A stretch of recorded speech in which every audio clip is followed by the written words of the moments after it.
हेच ते वास्तव आहे.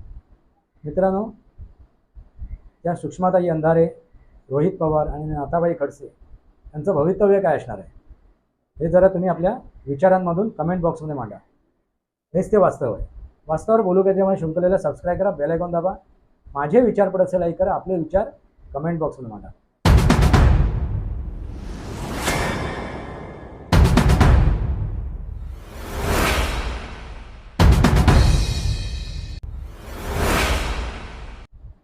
नमस्कार मित्रांनो, वंदे मातरम. वास्तवावर बोलू काहीतरी शृंखलेमध्ये पुन्हा एकदा आपलं स्वागत. मी आपल्या मित्र राजेश वासंती सभाजी जोडसकर. मित्रांनो, तुम्हाला राजकारणामध्ये एक अक्का माहिती आहेत का? आता ताई माई अक्का, विचार करा पक्का. त्या अक्का, त्या आता अक्का ज्या आहेत ना, त्या आता एकनाथांचं दार ठोठवत आहेत, शिवसेनेचं दार ठोठवत आहेत. ही उघड दार देवा, आता देवा म्हणजे देवा भाऊ, उघड्याला सांगा एकनाथांना आम्ही त्यांच्यासोबत जाऊ इच्छितोय. पण एकनाथ काही दरवाजा उघडत नाही. त्याने अनेक बहाणे बनवले एकनाथाने, असं मला समजलं. आतली बातमी सांगतोय मी तुम्हाला मित्रांनो, आतली बातमी. त्याने त्यांना उंबरठ्यावर उभं केलं. बघूया, घेऊया, अमुक आहे तमुक आहे, अनेक कारणं दिली. दरवाजा शेवटी उघडला नाही. फिरमुसल्या मनाने आता त्या अक्काताई काय करतायत पुढे जाऊन, त्यांना लक्षात आलं की आपण उभाटाबरोबर राहिलो, उद्धव ठाकरेंबरोबर राहिलो तर आपलं भविष्य अंधारात आहे. अंधारे मॅडम, सुषमा अंधारे, त्यांना काय लक्षात आलं की आपलं भविष्य अंधारात आहे. हे एक आपल्याला ह्या पक्षातून त्या पक्षात जाताना परत दिसते. तसं बघायला तर रिपब्लिकन पक्ष, त्याच्यामधून ते राष्ट्रवादीमध्ये आले, राष्ट्रवादीमधून ते उभाटामध्ये गेले. आता उभाटामधून आणखीन कुठे जायचं यासाठी ते आता जय्यत तयारी करत आहेत. आता त्यांनी जे काय गद्दार गद्दार म्हणून हिणवलं, आता त्या गद्दारांना काय म्हणणार किंवा त्या गद्दारांसोबत जाऊन कसं बसणार, हाही प्रश्न आहे ना, तो जनता विचारणार. पण मित्रांनो, प्रत्येकाला आपलं भवितव्य महत्त्वाचं असतं. आता दुसरी व्यक्ती, रोहित दादा पवार, दादा दादा जे विमान अपघातात गेले, अजित दादा पवार यांचे पुतणे रोहित दादा पवार, हे आता कुठल्या तरी एका पक्षात, म्हणजे भारतीय जनता पार्टीसोबत किंवा अन्य कुठल्या पक्षात जाण्याच्या मनस्थितीत आहेत. कारण का? कारण काय तर त्यांचे आजोबा शरदचंद्रजी पवार हे आता NDAमध्ये सामील होण्याच्या प्रयत्नात आहेत. 100% ते NDAमध्ये आता सामील होते, कारण त्यांना आपल्या मुलीचं भवितव्य टिकवायचं आहे. आता प्रश्न काय उपस्थित होतो, त्यांच्या मुलीचं भवितव्य टिकवण्यासाठी सुप्रिया सुळे हो, आजोबांनी खेळ केला आपल्यासोबत आणि आपलं भवितव्य मातीमोल केलं, असं आता रोहितदादा पवारांना वाटायला लागलं. त्यामुळे ते आजोबांना सोडून अन्य काहीतरी करण्याच्या प्रयत्नात आहे.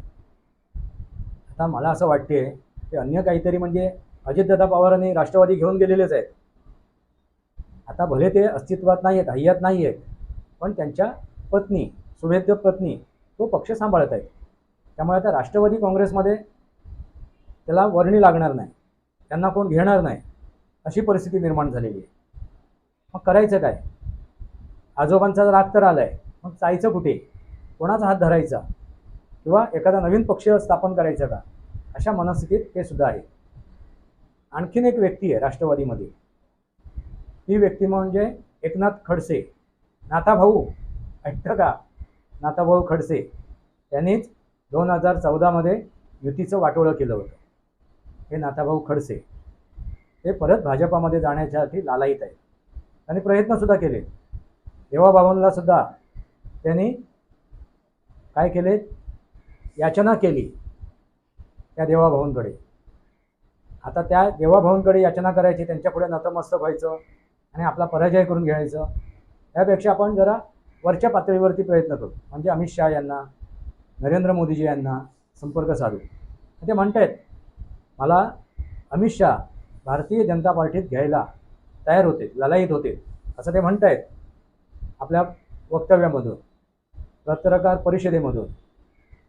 आता मला एक सांगा, त्या नाथाभाऊ खडसेंचं आता शून्य किंमत आहे राजकारणामध्ये. अशा शून्य किंमत असलेल्या व्यक्तीला हे अमित शहा जवळ करतील का? आणि दुसरी गोष्ट म्हणजे ह्या व्यक्तीने जी काही षडयंत्र आखलीत भारतीय जनता पार्टीच्या विरोधात, भारतीय जनता पार्टी सोबत असताना सुद्धा आणि तेथून बाहेर पडल्यानंतर सुद्धा अशा व्यक्तीला हे अमित शहा बरोबर घेतील का, तुम्ही ठरवा. आता मित्रांनो, आणखीन बरेच जण आहेत जे इकडून तिकडे आणि तिकडून इकडे व्हायला तयार आहेत. मित्रांनो, ह्याच गोष्टी आहेत, लक्षात घेणं आवश्यक आहे. 50 खोके एकदम ओके, 50 खोके एकदम ओके. आता 50 खोके घेऊन गेलेत कोण, शिवसेनेचे नेते. कुठे गेलेत, ते शिवसेना घेऊन गेलेत. म्हणजे किती मूर्खपणा आहे. काय घडते आहे, आपल्या पायाखालची पूर्ण जमीनच खेचून घेतली. तरीसुद्धा आम्ही काय म्हणतोय की 50 खोके एकदम ओके. अरे 50 खोके एकदम ओके करत त्यांनी तुमच्या पायाखालची जमीन घेऊन गेले, पक्ष घेऊन गेले, चिन्ह घेऊन गेलेत, ते नाव घेऊन गेलेत. अजूनही ते भानावर आलेले नाही. मित्रांनो, जसं शरदचंद्रजी पवार यांना ऑफर दिली असणार एनडीएमध्ये सामील होण्यासाठी, एनडीएचा एक घटक दल होण्यासाठी, तसा उद्धव ठाकरेंना सुद्धा एक आमंत्रण नसेल का, त्यांच्यापुढे प्रस्ताव नसेल का, ठेवला असणार, प्रस्ताव ठेवला असणार 100%. पण काय म्हणतात माहिती आहे का मित्रांनो, एखादा अहंकारी व्यक्ती असे ना, त्याला अहंकार झाला की तो आंधळा होतो. जो मतलबी झाला, स्वार्थी झाला, काम, क्रोध, लोभ, मोह, मद, मत्सर या षडविकाराने ग्रस्त झाला की त्याला काही दिसत नाही, तो अंध होतो. अशी अंध झालेली व्यक्ती म्हणजे उद्धव ठाकरे. आता त्यांच्या पक्षातील अनेक नेत्यांना हे लक्षात आलेलं आहे, अगदी सुषमा अंधारे यांना सुद्धा, की आपलं भवितव्य इथे अंधारात आहे. म्हणून ते आता इकडे तिकडे वाटचाल करत आहेत.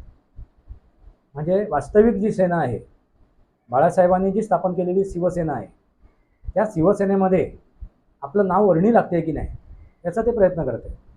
आणि ते चुकीचं नाही मित्रांनो. प्रत्येकजण आपलं भवितव्य टिकवण्यासाठी प्रयत्न करत असतो. आणि त्यांचं भवितव्य काय, तर राजकीय भवितव्य. मित्रांनो, हे जे आता पत्रकार सांगतात, संपादक सांगतात, एक स्वतःची ओळख करून देतात, ते सुद्धा ह्या चॅनलवरून त्या चॅनलवर जातात. का जातात, तर तिथे कुठेतरी त्यांना काहीतरी पगार किंवा मान सन्मान मिळत असेल, पगार जास्त मिळत असेल, म्हणून ते इकडून तिकडे जातात ना. पण हेच पत्रकार ज्या वेळेला हे राजकारणी इकडून तिकडे जातात त्यावेळी गरड ओळखतात, त्यावेळी ते विसरतात की आपलं भवितव्य टिकवण्यासाठी, आपलं अस्तित्व टिकवण्यासाठी आपण इकडून तिकडे जातो, त्यावेळी ते योग्य असते. आणि इतर ज्यावेळी जातात त्यावेळी ते अयोग्य असते. मित्रांनो, तसं बघायला गेलं तर पक्षामधून ह्या पक्षामधून त्या पक्षामध्ये जाणं हे पहिलं चुकीचंच आहे.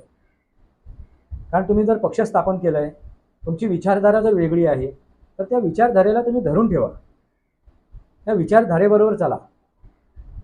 तुमच्या लक्षात आलं असेल की ही विचारधारा आपली चुकीची आहे, आणि मग तिथून आपण उठून जर दुसऱ्या पक्षात गेलो की ही विचारधारा योग्य होती, तर आपण समजू शकतो. आता तशीच काहीतरी परिस्थिती तुम्हाला या देशामध्ये, भारतामध्ये, राष्ट्रामध्ये पाहायला मिळते. आता TMCचे अनेक सांसद म्हणजे खासदार, अनेक विधायक म्हणजे आमदार हे भारतीय जनता पार्टीसोबत गेलेले आहेत. मग काही भारतीय जनता पार्टीमध्ये त्यांनी प्रवेशसुद्धा घेतला आहे, आणि काही भारतीय जनता पार्टीबरोबर म्हणजे NDA सोबत गेलेले आहेत. कारण त्यांच्या लक्षात आलं आहे, वर्तमान जी राजकारण आहे, राजनीती आहे, ती भारतीय जनता पार्टीच्या सोबत गेल्यानंतरच पूरक असणार.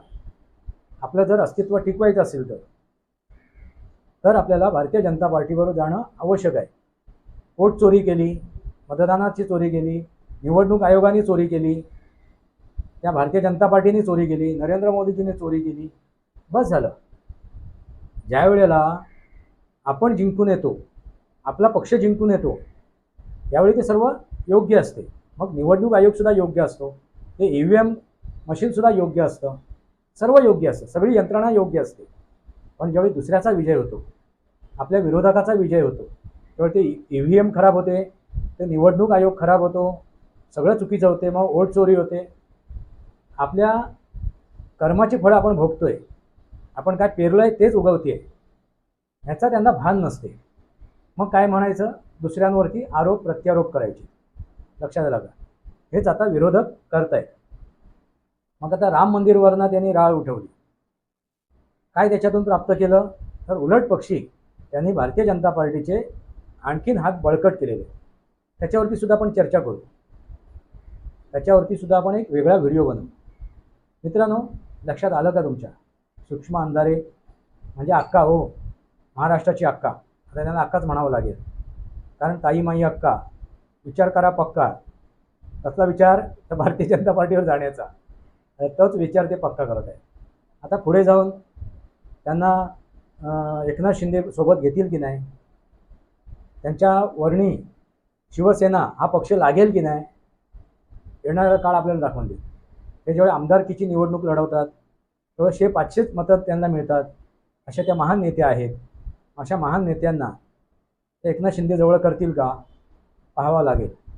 हेच ते आजोबांच्या जीवावरती मोठे झालेले दादा, रोहित दादा हो, दादा दादा फक्त एकच होते, ते म्हणजे अजितदादा पवार. त्यांची दादागिरी आपण पाहिलेली आहे. पण हे उष्ण अवसान आणून हे रोहित पवार जे काय दादागिरी करतायत, त्या प्रकारे त्यांनी अजितदादा पवार यांच्या मृत्यूचं भांडवल केलं, हे सगळं बघितल्यानंतर यांना कुठला पक्ष उभं करेल का? कारण तुम्ही जो नरेटिव्ह सेट करताय, तुम्ही जे खोटं रेटताय, तुम्ही जे आरोप लावताय, प्रत्यारोप करताय, त्याच्यानंतर तुम्हाला उभं कोण करेल का? हीच अवस्था या उद्धव ठाकरेंची. आपले दोर कापून टाकले यांनी. त्या उद्धव ठाकरेंनी दोर कापून टाकलेत. ह्या आपले दादा पवार, रोहित दादा पवार यांनी सुद्धा आपले दोर कापून टाकले. आता शेवटी कुठेतरी जागा जर मिळालीच, या बाबा चला बसा कोपऱ्यात, त्या कोपऱ्यात बसण्यासाठी आम्ही तुम्हाला बरोबर घेतोय, असं होऊ शकते. पण तो मानाचा जे स्थान आहे, तो स्थान त्यांना प्राप्त होणार नाही. जे मान त्यांना मिळालं पाहिजे त्या पक्षात गेल्यानंतर, तो मान त्यांना मिळणार नाही, ती इज्जत त्यांना मिळणार नाही. लक्षात आलं का? ही वास्तव स्थिती आहे मित्रांनो. सुषमाताई अंधारे, रोहित पवार, नाताभाऊ खडसे यांचं भवितव्य काय आहे हे येणारं काळ आपल्याला दाखवून देईल. आता 50 खोके एकदम ओके बरोबर असणार आहे. इकडून तिकडे जाणारे अगदी योग्य असणार आहेत. गद्दारी ती योग्य असणार आहे. सर्व योग्य असणार आहे. कारण स्वमतलब आहे, स्वतःचा मतलब आहे, स्वतःचा हित आहे, स्वहित आहे. मग त्या सुषमा अंधारे असो, तोंड सुख घेणाऱ्या, किंवा त्या रोहित पवार असो, अगदी बेबीच्या डेटापासून कसं काय भारतीय जनता पार्टी गद्दार आहे आणि भारतीय जनता पार्टीने कसं काय हा अजितदादा पवारांचा खून केला, त्याला कारणीभूत ते आहेत, असे अनेक आरोप लावणारे ते रोहित दादा, त्यांचं अस्तित्व काय आहे, काय परिस्थिती आहे, त्यांचं त्यांना माहिती.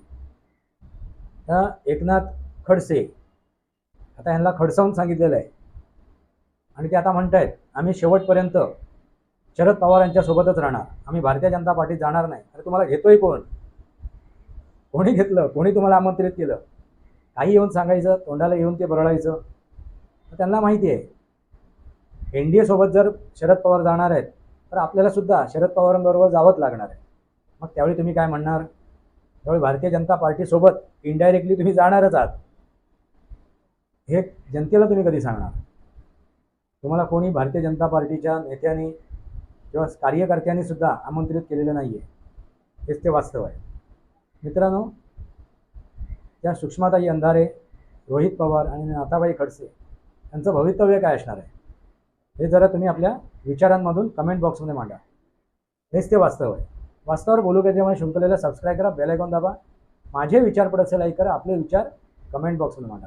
तुर्तास इतकंच. भारत माता की जय. वंदे मातरम. जय भारत, जय महाराष्ट्र, जय सनातन.